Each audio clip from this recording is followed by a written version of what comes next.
ওইটা দুঃখ লয়। আমি এত বড় একটা বক্তা, আমার কথা শোনে না, এটা দুঃখ লয়। আমি পৃথিবীর নবী, সামান্য বাগানওয়ালা আমার কথাটা শুনলো না, এটা নবীর দুঃখ লয়। নবীর দুঃখ হলো আমি বাবা হারা ইয়াতিম। আল্লাহর নবী ইয়াতিম না বাপালা? বাপালা ছিল না ইয়াতিম ছিল? আল্লাহর নবীর দুঃখ এটাই, আল্লাহর নবীর মনে বেদনা এটাই, আমি ইয়াতিম হইয়া আমি ইয়াতিমের উপকার করতে পারনু না। ভাইজি বন্ধুরে আমার, আল্লাহর নবীর মনটা বড় চুচুড়ু মুচুড়ু হয়ে গেল। আল্লাহর নবীর মুখের দিকে তাকিয়া এই যে মাওলানা বসে আছে, ঠিক এরকমই বয়সের 35-36 বছরের একজন নওজোয়ান তরুণ যুবক, তার নাম হলো আবু দাহদা। ফট করে দাঁড়িয়ে বলেন, ইয়া রাসূলুল্লাহ, নবী গো, ওই খেজুরের গাছটা যদি কেউ কিনে দিতে চাহে, গাছটা কি কিনে দিতে পারে? আল্লাহর নবী উত্তরের জবাব দিয়ে বললেন, সওয়ালের জবাব দিয়ে বললেন, হ্যাঁ অবশ্যই কিনে দিতে পারে। বলছেন নবী গো, এখন সব কিন্তু এই যুবক বলছে, এতক্ষণ ওই ইয়াতিম ছেলেটা বলছিল, এখন কিন্তু এই যুবক বলছে, ওগো নবী, ওই গাছটা যদি ইয়াতিম ছেলেটাকে কিনা দেওয়া যায় তো লাভটা কি? ই কিন্তু কইছে না আমি কিনা দেবো, ও কহে না, ও খালি জানছে ব্যাপারটা, ব্যাপারটা খালি জানছে, ও কহে না যে আমি কিনে দেবো, ও খালি জানছে। বলছেন নবী গো, গাছটা যদি কিনা দেওয়া যায় তার বিনিময়টা কি, তার লাভটা কি? আল্লাহর নবী, দয়ার নবী, বিশ্বর নবী সওয়ালের জবাব দিয়ে বললেন, রে নওজোয়ান আবু দাহদা, ওই খেজুরের গাছটা যদি কেউ ইয়াতিম ছেলেটাকে কিনা দেয়, আমি আল্লাহর নবী, দয়ার নবী বলছি, জান্নাতের ভিতরে, জান্নাতের ভিতরে এমন একটা গাছ তাকে দাইয়া দিব। নারায়ে তাকবীর। এই তুই ঠোঁট কেনা চিপছি? তোর মা কইতে মানা করেছে তোকে? জোরে বলেন নারায়ে তাকবীর। ভাইজি ফের আরেকবার পুছ করছে, ওগো নবী, জান্নাতের ভিতরে যেই গাছটা দেওয়া হবে ওই গাছটা কেমন হবে? সেন্টার গে লেচুর গাছের নাকি মতন, নাকি মুইন্টার গে আমের গাছটার মতন, নাকি ঝেন্টুর গে পিঠালির গাছটার মতন, নাকি? জান্নাতে যে গাছটা দেওয়া হবে গাছটা কেমন হবে? ভল্টুর গে লেচুর গাছের মতন না সেন্টার গে ন্যাংরা আমের গাছটার মতন? জান্নাতে যে গাছটা দেওয়া হবে গাছটা কেমন হবে? আল্লাহর নবী, দয়ার নবী, বিশ্বের নবী উত্তরের সওয়ালের জবাব দিয়ে বললেন, তাহাদারে, জান্নাতের ভিতরে যেই গাছটা দেওয়া হবে ওই গাছটার যে উঁচা, ওই গাছটার যে চওড়া, ওই গাছটার এই মাথা থেকে ওই মাথা, এই প্রান্ত থেকে ওই প্রান্ত, এই কিনারা থেকে ওই কিনারা, একটা হিষ্ট পুষ্ট মোটা তাজা শক্তিশালী ঘোড়া দৌড়াইতে দৌড়াইতে 100 বছর লেগে যাবে এই মাথা থেকে এই মাথা পৌঁছিতে। এরকম গাছ দেওয়া হবে। আলহামদুলিল্লাহ বলেন, একটু আস্তে করে বলেন, মানে দুনিয়াটা উল্টা পাল্টা চলছে, জোরে বলতে বললে আস্তে বলে, তার জন্য আস্তে বলতে বলছি, তার মানে যেন জোরে বলে। দেখবেন আমি কলকাতার দিকে যত আস্তে করে বলতে বলবো অত জোরে বলবো, আর একটু আস্তে বলবো, আরো চিলিয়ে দিলে, আর একটু আস্তে, আরো চিলিয়ে দিলে। দেখবেন না ইউটিউবে আমার ভিডিও গালা খুঁজবেন কলকাতার সাইডে, যত আস্তে কম বলতে বলি আরো জোরে বলে। তো এই যে দুনিয়াটা উল্টা পাল্টা চলছে, এরপরে ওয়াজ করবো যে তোমরা নমাজ খবরদার পড়িও না।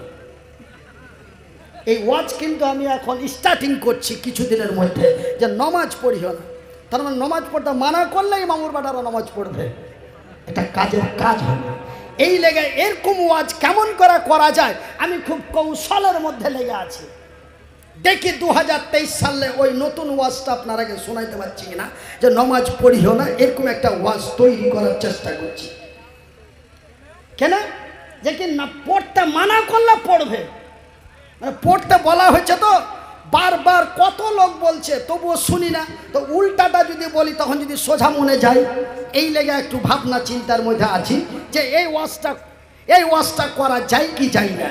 আমি খুব টেনশনের মধ্যে আছি যে এত নামাজের জন্য তাগিদ করে, প্রতি জুম্মাতে করে নামাজের টাইমে, হ্যাঁ ভোলটা নামাজ পড়তে যাবি না রে, আজান যে হয়ে গেল রে।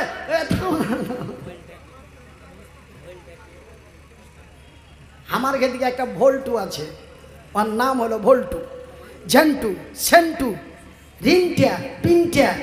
আমার মুসলমানের এরকম নাম নাই? তোমার দক্ষিণ পাড়াতে দুজনার নাম এরকম নাই? আচ্ছা আমি সবই জানে নিছি নাকি। জাগি জাগি জাগি রে মুসলমান, জাগি জাগি জাগি রে মুসলমান, চৌদিকে ফিরিয়ে দেখ তুই তৌহিদি ফরমান। আমার ভাইয়ের, আমার বন্ধুরা, এই কথা, এই সওয়ালের জবাব যখন আমার রাসূল দিয়ে দিলেন, ওই গাছটার এই মাথা থেকে ওই মাথা পৌঁছাতে একটি ঘোড় শক্তিশালী গামী ঘোড়াকে পৌঁছাতে 100টি বছর লেগে যাবে। এই কথা যখন আল্লাহর রাসূল উত্তরের জবাব দিয়ে দিলেন, সঙ্গে সঙ্গে ওই আবু দাহাদা 1 মিনিট লেট করলেন না, 1 মিনিট লেট করলেন না, দৌড় দিয়ে চলে গেল বাগানওয়ালার কাছে। বাগানওয়ালা বাড়িতে আছো? কে? বলে আমি আল্লাহর সৈনিক আবু দাহাদা তোমার কাছে এসেছি, তোমার বাগানের শেষ মাথার খেজুরের গাছটা কি বেচবে? বাগানওয়ালার কিন্তু মাথা গরম হয়ে যাওয়া, বুঝতে পারলে হবে গাছে আছে কি। তো হাদিসের মধ্যে পাওয়া যায় যে ওই লোকটার মধ্যে 2টা জিনিস ছিল, আর অন্তরে 2টা জিনিস ছিল। কয়টা ছিল? 2টা। একটা ছিল ওর মধ্যে লোভ, আর একটা ছিল কৃপণতা, যাকে আপনার বিহারের ভাষায় বলে মাক্খি চুষ, कृपण। तो मक्खी चूस किसको कहा जाता है? कंजूस। तो कंजूस से मक्खी चूस आया। तो मक्खी चूस कथाटा आज থেকে 83 বছর আগে এরকম একজন ব্যক্তি ঘটনা ঘটাল ছিল, তারপরে মাক্ষী চুস কথাটা আসছে। মানে এত বাখিল, এত বাখিল, এত কৃপণ, এত কিপটিয়া যে ও দুধ গরমাইতে দিয়েছে আখাতে। কি গরমাইতে দিয়েছে? দুধ। তো সর্পসখানটা ভালোভাবে লাগেনি, একটা মাছি পড়ে গেছে, মানে মাক্ষী, এটা মাছি পড়ে গেছে। দুধ আনতে যায় দেখছে তো দুধের মধ্যে একটা মাছি। তো হবে এই মাছি যদি আঙ্গুল দিয়ে তুলে ফেলি তো আঙ্গুল দিয়ে ধরবো, এই আঙ্গুলে খানিক দুধ, তারপরে মাছির দু পাখাতে দু ফোঁটা, মাছির গোটা গতরে 1 ফোঁটা। কয় ফোঁটা হলো? 3 ফোঁটা। আর 2 আঙ্গুলে 2 ফোঁটা, কয় ফোঁটা? 5 ফোঁটা। তো কাছে হবে এতখানি দুধ বেকার করে দেবো? এই ঘুরিয়া ঘুরিয়া দেখতে দেখতে পস্তাইতে পস্তাইতে তখন ডান দিকে বাঁ দিকে তাকে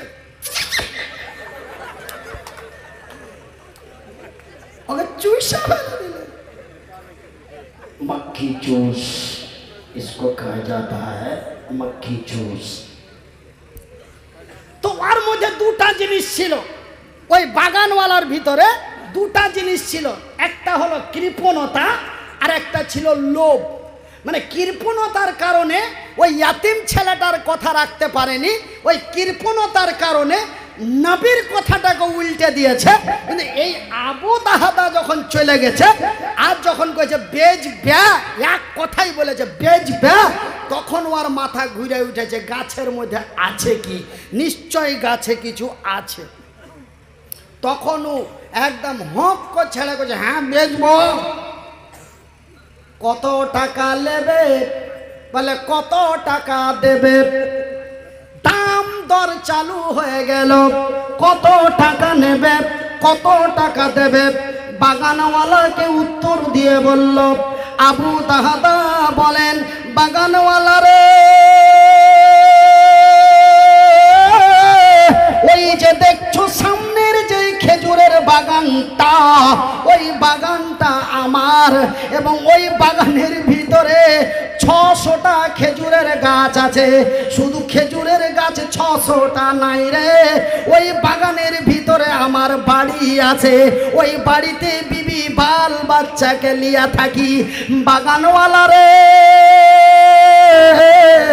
এই গাছটার বিনিময়, এই গাছটার মূল্য, এই গাছটার দাম তোকে আমি দিয়ে দিলাম। ওই 600টা বাগান বাড়ি সহ ওই গাছটা, এই গাছের দাম তোকে দিয়ে দিলাম। নারায়ে তাকবীর। আপনারা মনে মনে কিছু কিছু খাচ্চর মানুষ আছে, উল্টা যারা বকে, বলছে মুলবি সাহেব এইগুলা ওয়াজ কেন শোনাইছ জি? আপনার পকেটে 4000 টাকা আছে, তো 4000 টাকার মধ্যে যদি 1000 টাকা দিয়া দাও, তবুও তো আপনার পকেটে 3000 টাকা থাকলো। তা আপনি এইগুলা কেন শোনাইছেন? ও ধনী মানুষ ছিল, মেলায় বাগান ছিল, একটা দেবে। এটা কোনো ইমানের পরিচয় হলো? এটা কোনো ইমানের জজবা হলো? না না না না, আমি মনিরউদ্দিন বলছি, আমার আল্লাহ যদিও আমারে দুটি হাত দেয় নাই, আমার আল্লাহ যদিও আমারে দুটি পা না দেয়, তবু আমার আল্লাহ আমাকে দুটি চোখ দিয়েছে, বলার মতো শক্তি দিয়েছে। আল্লাহর দেওয়া চোখ দুটি দিয়ে নবীর হাদিসে পড়ে দেখলাম, বাজানা রে, ওই আবু দাহাদার ওই বাগান বাড়ি ছাড়া আর কিছুই ছিল না। কিন্তু নবীর মহব্বত, প্যার, ভালোবাসাই পড়ে, জান্নাতের লোভে পড়ে, জান্নাতের লোভে পড়া, নবীর ভালোবাসাই পড়া, নবীর প্যার মহব্বতে পড়া, নবীর কথার মর্যাদা রাখার লাগা, ওই জান্নাতের গাছের লোভে পড়া, ওই বাগান বাড়িটা দিয়া রাস্তার ফকির ভিখারি হয়ে গেল, পথে পথে বেড়াইতে লাগলো। ভাইজি, ওই যে বাগানটা, তো ওই গাছের দাম দিয়ে দিলে, কিন্তু বাড়ির বিবির সাথে কোনো আলোচনা নাই। কিন্তু ভাইজি, আমরা এত জ্বালার মধ্যে পড়ে আছি, খোদা না খাস্তা, আপনারা মাইয়া বলেন না স্ত্রী বলেন বাপু? ও স্ত্রীও বলি, মাইয়াও বলি।